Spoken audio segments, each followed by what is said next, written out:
Guys আগামীকালকে হচ্ছে ঈদ, আর এই উপলক্ষে হচ্ছে আমরা একটু আনন্দ ফুর্তি করবো। ঈদ মানে আনন্দ, মানে খুশি, তো আমরা হচ্ছে সেই জন্য আনন্দ করব। তো এই যে রহমত ভাই আমাদের এই 2 প্যাকেট বাজি দিয়েছে, অবশ্য আরো বেশি দেওয়ার কথা ছিল, সে খুশিতে আর কি, একটা পার্সোনাল খুশিতে বাজি দিচ্ছে 2 প্যাকেট। আর 2 মাস আগে বলার কথা, দেওয়ার কথা ছিল, কিন্তু আমি বাড়ি ছিলাম না। একটু চকলেট বাজি, এটা হচ্ছে আমি খুশিতে দিছি।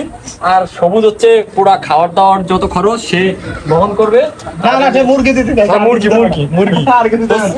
আমরা হচ্ছে ঈদে কি কি আনন্দ করি এবারটা, অবশ্য আমাদের প্রাণ প্রিয় কাকা সাব্বির, যে সব থেকে আমাদেরকে বেশি মিস করবো। আসলে হচ্ছে ও না থাকলে মজাই হয় না, ও হচ্ছে সবাইরে অনেক ইয়া করে আর কি, মানে কি বলবো, আসলে একজন থাকে না এরকম, ওরে খুব মিস করতেছি। আমরা স্মরণ করতেছি সবাই মিলে সাব্বির কাকারে। আর ওই যে আমার ছোটবেলার বন্ধু আমার কাকা রুহুল আমিন আছে, এটা হচ্ছে রুহুল আমিনের স্টোর। তো আমরা আরো কি কি মজা করি পুরো রাতে এবং আগামীকালকে সবই দেখাবো গাইস। তো গাইস এটা হচ্ছে আমাদের রহমত হচ্ছে আমাদেরকে চাল দিচ্ছে, পোলার চাল। তো আজকে আমরা পিকনিক করবো, মজা করবো, বাজি ফুটাবো, সেই আনন্দ করব। আর আমরা আমি আগেই বলছি কাকা, আমরা প্রতি 2 ঈদে মজা করি। তো কেমন লাগে কাকা এই যে সারা বছর বাইরে থেকে সবাই একসাথে ঈদের সময়?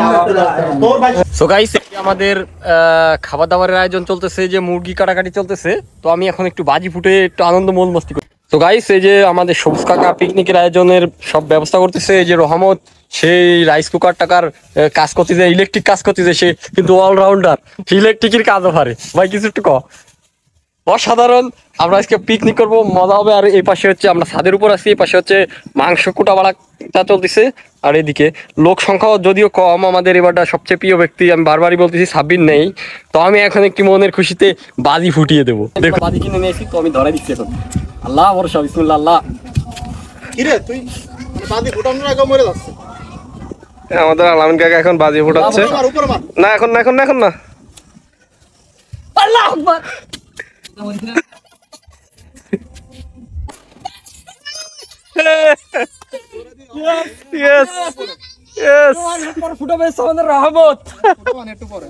তো গাইস আমাদের প্রধান শেফ রহমতুল্লাহ, সে হচ্ছে মুরগি বানাচ্ছে, সে অসাধারণ মুরগি কাটে, সে কিন্তু বিশেষ গুণে গুণান্বিত। এই দেখতে পাচ্ছেন একবারে আস্ত মুরগি ধরে একবারে ফাইড়ে ফেলতেছে, সে কিন্তু একবারে কষাইয়ের মতো কাটে। তো গাইস দেখতে পাচ্ছেন আমাদের এই যে মাংস কুটা বাড়া চলতেছে। তো আমাদের প্রিয় কাকা অসাধারণ মানে রান্না করে, সবুজ কাকা, তার প্রায় 7 বছরের অভিজ্ঞতা রান্নার। আর রহমত তো আছে প্রধান বাবুর্চি, সহকারী, প্রধান শেফ, এবং সে হচ্ছে স্পেশালিস্ট, হচ্ছে মুরগির মাংস রান্না করতে পারে, কাটাকাটিতে ও খুব পারদর্শী। এবং সে স্পেশালি ভাই তুই যে শৈল মাছ রান্না করতে পারছি স্পেশাল, সে কিন্তু স্পেশাল খুব দারুণ শৈল মাছ রান্না করতে পারে। তো শৈল মাছের মধ্যে চিনি দিয়ে রান্না করে। তো আজকে চিনি দিয়ে নাই, পুরো ঝাল বিরিয়ানি আমরা রান্না করবো। তো অসাধারণ কাটাকাটি চলছে। রহমত ও শক্তিশালী, তো হাড় গোড়ে সব চুরিয়ে দিয়েছে। আর আমার কাকা একটু মানে বয়স হয়ে গেছে, তো আগের মতো নড়াচড়া করতে পারে না, তার কারণে হচ্ছে বসে বসে করতেছে। তো গাইস আর কি কি করি দেখতে থাকি। সো গাইস রহমত ভাই এখন হচ্ছে চাউল ধুবে, এটা পোলার চাউল। রহমত ভাই এটা কি পোলার চাউল ভাই? চাষি না ভাই? চাষি পোলার চাল না? তো ওই যে রহমত ভাই তার চাষতো বোনরা তাকে হেল্প করবে তার ধোয়ার জন্য। তো ধোয়ার জন্য যে দেখতে পাচ্ছেন গাইস, রহমত ভাই এখন চাল ধোয়ার জন্য পুকুরে যাচ্ছে। আমরা কিন্তু কলের পানি দিয়ে নয়, পুকুরের পানি দিয়ে চাল ধুবে। তো গাইস এই যে আমাদের রান্না বাড়া শুরু হয়েছে অলরেডি, দেখতে পাচ্ছেন রান্না বাড়া হচ্ছে বড় এক রাইস কুকারে, এই যে বড় বিগ এক রাইস কুকারে আমাদের রান্না বাড়া করতেছে আমাদের প্রধান বাবুর্চি সবুজ। তো গাইস দেখতে পাচ্ছেন অসাধারণ এক রান্না বাড়া হবে। অসাধারণ না হলেও আমাদের পিকনিকের রান্না অসাধারণ করে নিই আমরা। সো গাইস লবণ ঝাল ঠিক মতো না হইলেও আমরা কিন্তু অসাধারণ করে নিই। আমরা কিন্তু উইদাউট বাটা কোটা, মানে শুধু কুটে কাটে সবুজ ভাই হাত দিয়ে একবার হামানের কাজ করে দিচ্ছে। মাংসের সাথে কি দিবা ভাই? মাংসের সাথে গুঁড়া দুধ। বাবা রে বাবা, নতুন রেসিপি। আমরা কিন্তু গুঁড়া দুধ দিয়ে কিন্তু গোস্ত রান্ধি না সবসময়। আজকে কেন গুঁড়া দুধ? বিরিয়ানির জন্য গুঁড়া দুধ। এখন তো বই আছে এত সব লাগে আমার কাছে।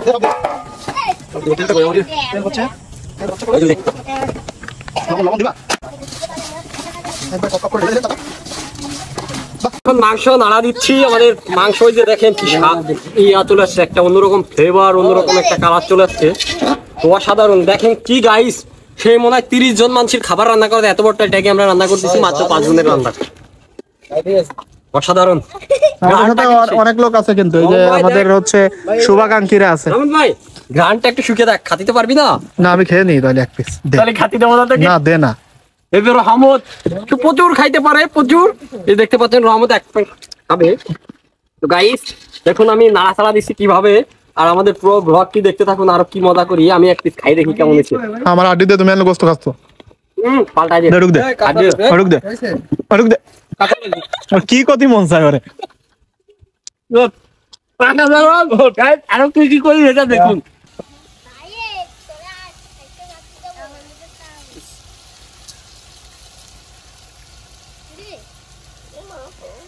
এখন কি দেখছো সবুজ? ঘি। বাবা একবার প্রফেশনাল মানে বিরিয়ানি রান্না হচ্ছে না? এটা কি রান্না হচ্ছে, বিরিয়ানি নাকি তেহেরি? তো আমাদের এখন রান্না বাড়া শেষ, দেখুন এই যে আমাদের রান্না শেষ। তো হচ্ছে আমরা এখন খাবো, আর খাবো হচ্ছে এবার কলার পাতায়। এবার প্রতি ঈদেই আমরা বলছি, প্রতি ঈদেই আমরা মূলত পিকনিক করি, আমরা যারা হচ্ছে ছোটবেলা একসাথে বড় হয়েছি। এবার বেশিরভাগই লোকই নেই আমাদের সাথে, সাব্বির নেই, তাছাড়া রহিম নেই, শাহিন নেই। তো আমরা 2-3 জন যে যাই আছি তারা মিলে সবাই আরো পিচ্চি পোলাপান নিয়ে আমরা একটা পিকনিকের আয়োজন করেছি। তো যে দেখতে পাচ্ছেন আমাদের রান্না শেষ, তো আমরা এখন খাবো কলার পাতায় করে। সো গাইস ছোটবেলায় যেরকম পিকনিক করতাম আসলে যে কলার পাতায়, তো আজকে আমরা কলার পাতায় খাবো। তো আমরা কলার পাতায় যে কাটতেছি দেখতেছেন। তো কিছুক্ষণের মধ্যে আমাদের খাবার অলরেডি রান্না শেষ, আমরা কিছুক্ষণের মধ্যে খাবো। সবাইকে কলার পাতা দিয়ে দিচ্ছি, দেখুন নিচে কর।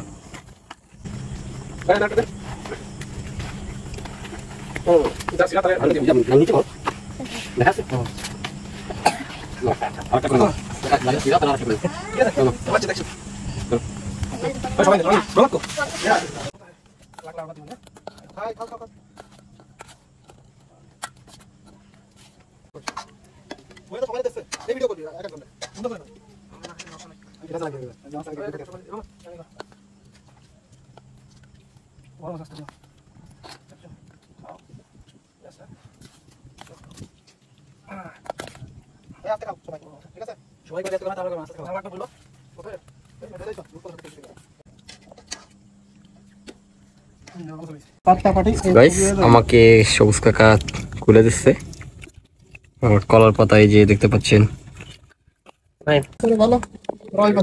গাইস, দেখতে পাচ্ছেন এই যে বারাত চলতেছে, আমাদের পিকনিক শেষ, এখন আমরা খাচ্ছি, আর খাচ্ছি হচ্ছে কলার পাতায়, দেখতে পাচ্ছেন সবাই মিলে। আমার জন্য একটা কলার পাতা নেও নাই? খাচ্ছে আমাদের সবাই, আর সব থেকে বড় শান্তির বিষয় হচ্ছে আমরা পিচ্চি পোলাপান নিয়ে পিকনিক করতেছি, সবাই একসাথে খাচ্ছি, এটাই সবচেয়ে হচ্ছে মজার একটি বিষয়। এই যে হচ্ছে আমার কলার পাতা দেখতে পাচ্ছেন। সো গাইস অবশেষে খাওয়া দাওয়ার মাধ্যমে আমাদের সেই ঈদের আগের দিনের যে ঈদ আনন্দ সেটা শেষ হচ্ছে। আবার দীর্ঘ 1 বছর পরে যদি বেঁচে থাকি তাহলে এরকম একটা আয়োজন করব। তো রহমত আজকের আয়োজনটি কেমন ছিল তোমার কাছে? অসাধারণ। কাকা তোমার কাছে কেমন ছিল? খানা দানা সবকিছু অসাধারণ ছিল, যেহেতু তুমি রান্না করছো, ভালো ছিল রান্নাটা। তাই কেমন লাগছে তোমাদের কাছে? ভালো। কেমন লাগছে? ভালো। কেমন লাগছে তোমার? কেমন লাগছে? আমরা আসলে ভাই ঈদের আগের দিন ঈদের খুশিটা উপভোগ করতেছি, এটাই অনেক খুশি। তো গাইস এই যে সবাইকে নিয়ে, যে সবাই ছোট বাচ্চাদেরকে নিয়ে সবাই একসাথে খালাম, এর যে একটা মজা আর এর যে একটা ফিলিংস, এটা আসলে আপনি যদি এদের সাথে না মিশেন আর এদের নিয়ে একসাথে এরকম আয়োজন না করেন তাহলে বুঝবেন না যে এরকম আসলে সবাই একসাথে মিলে মিশে খাওয়া বা এরকম একটি আয়োজন করা কতটা মজার বিষয় এবং কতটা আনন্দের বিষয়। সো সবাই ভালো থাকবেন, সুস্থ থাকবেন, আর আবার যদি আগামী 1 বছর পরে বেঁচে থাকি তো দেখা হবে আগামী 1 বছর পরে এরকম একটি আয়োজনে।